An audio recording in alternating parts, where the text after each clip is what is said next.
Herkese merhaba arkadaşlar. Kanalıma hoş geldiniz. Yepyeni bir video ile karşınızdayım. Ebru Şahin NTC Medya imzalı Adana Yazı dizisiyle ekrana geri dönüyor. Güzel oyuncu Now'da yayınlanacak dizide Uğur Güneş ile başrolü paylaşacak.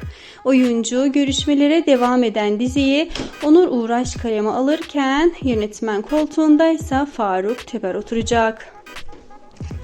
Güncel haberler için kanalımı takip almayı unutmayın arkadaşlar. Şimdilik benden bu kadar. Hoşça kalın.